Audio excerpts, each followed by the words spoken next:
Good morning, fantasy football players across the world. Welcome to the Fantasy Football Astrology channel. We're getting ready for week 5 of the fantasy football season 2020.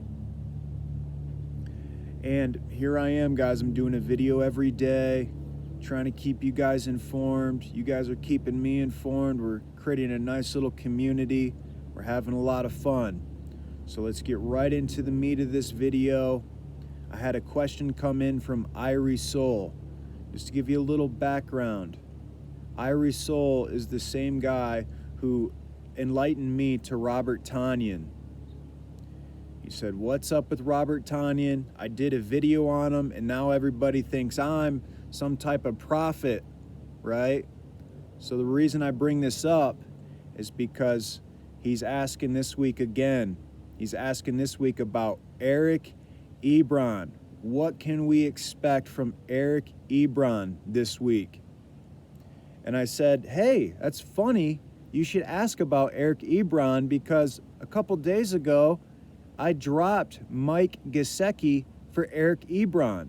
I'm streaming Eric Ebron this week as a great option. Now, I don't recommend dropping Mike Gesicki if you can avoid it. I still think he's gonna have some really nice weeks. But the matchup this week with Eric Ebron is so sweet. Remember, guys, how I talked about matchups in my last video? I said, when there's a big deviation, right? If there's a big deviation in how the defenses are able to protect different positions, then we want to jump on those big deviations. Well, guess what? Steelers are playing Philadelphia. They're really good at defending the quarterback. They're 9th. Running back, they're 13th best defending. Wide receivers, they're 19th best at defending. But tight end, they're ranked 30th. So you can dang well put your money on Eric Ebron is going to be an absolutely strong component of Pittsburgh's game plan heading into this week. We already know Eric Ebron is kind of a touchdown hawk, red zone kind of a excellent kind of red zone target.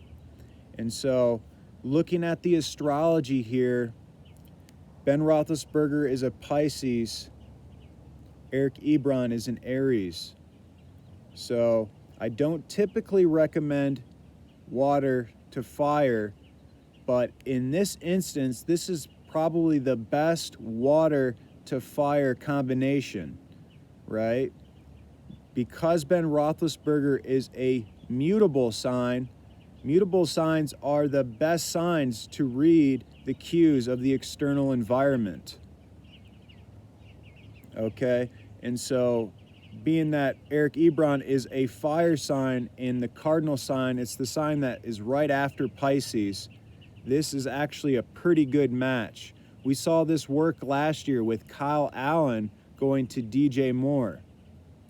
Okay, so this is a good enough match and a great matchup that I am absolutely recommending Eric Ebron as a streaming option this week. Okay, so that covers that. I want to give you guys something else I'm doing this week. I just cut Greg Zuerlein for Jason Sanders. Okay, I know it's the kicker position, but we're always trying to upgrade in any way we can, right? And so Greg Zuerlein, to me, I wouldn't cut, a Tucker or a Butker or a Lutz.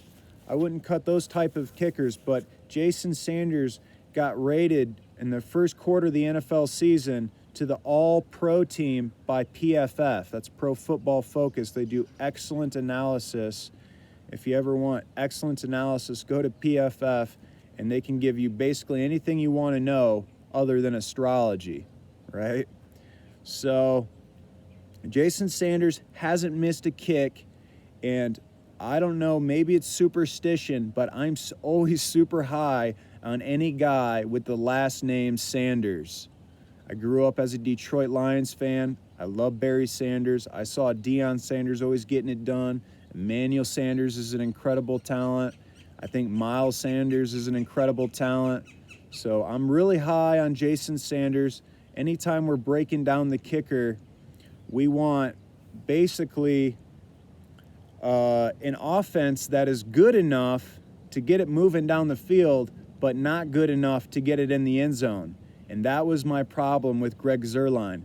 Dallas Cowboys have put up a ton of points, but they're always getting it in the end zone. And so I cut Greg Zuerlein. Jason Sanders, I'm really excited about him. He's been perfect on the year, and I think this is going to be the year we start looking at Jason Sanders as one of these elite kickers, okay? Great, got that. You can probably get Jason Sanders on your waiver wire. The matchup this week with San Fran and him isn't super ideal, but it's not that bad either, so recommending there. Also, I want to talk about a trade I just made in my league, and I'm kind of surprised. I'm shocked that I was able to do this. I was trying to trade Kenyan Drake and A.J. Brown for Dak Prescott. I've been streaming a quarterback. I want a solid quarterback, and to get the second best quarterback in the league, and to get Dak Prescott, to me it was just he had Josh Allen, so I knew he could afford to get rid of Dak Prescott, and so this is something that happened was he actually preferred to have Devin Singletary over Kenyan Drake. So I'm surprised, guys. Apparently people, and I know I watched Devin Singletary, and I really love his game. He is so shifty and has so much guile. He's an incredible back, but we know Zach Moss is coming back. We know Zach Moss is a hammer. We know Zach Moss is going to get those red zone looks when he comes back. Okay, they were even giving Yeldon red zone looks over Singletary. So we know the astrology as well. Zach Moss as a Sagittarius is going to draw the favor of both his head coaches, our Aries.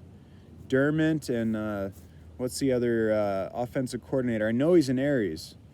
So Zach Moss is going to be favored in that backfield when he does come back, especially in the red zone. So sell Devin Singletary right now if you can. People are still valuing Singletary as quite a nice piece. He's performed pretty well over the last 2 weeks. And so I dished out A.J. Brown and Devin Singletary. I got Prescott. That's the move I could make. And so that's that. I want to talk a little bit about Kenyan Drake to the Kenyan Drake owners. I know I was saying sell on Kenyan Drake, but at this point in the season, I'm not selling on Kenyan Drake. I've been watching him, trying to figure out what's going on. Here's what I've rested on with Kenyan Drake. I think Kenyan Drake had a lazy offseason. When I watch him run, he's not fast enough to beat guys to the edge. He's not cutting. He's not making athletic decisions. He looks sore. He's been injured in the training camp. And so I think that Kenyan Drake, not this week, I'm sitting Kenyan Drake this week, but I think by the end of the season, Kenyan Drake is going to start returning more to his old form. And check this out. He's an Aquarius. As he gets further into the season, he should be getting stronger. As he returns to his birthday, he's going to be getting more stronger. Much like Derrick Henry gets stronger throughout the year. We saw Kenyan Drake at the end of the last year have super productive weeks. So I'm holding on Kenyan Drake right now. He's a nice bench stash, and I think he's going to come around in maybe just a few weeks once he gets his body back acclimated to the elite level that he can get it to. So those are a couple of tips that I have for you guys this week, and keep the questions coming. I love the questions, and one of my favorite things to do is talk about trades. If you send me in a trade you want to do, send me in your team, send me in their team, and then I'll look at it and I'll see if I can come up with anything even maybe a little bit juicier than what you're already thinking about, or maybe just give you more confirmation about the move that you're making. Okay, so we're having a lot of fun in the comments. I know I am. And cheers, guys. Have a great Saturday.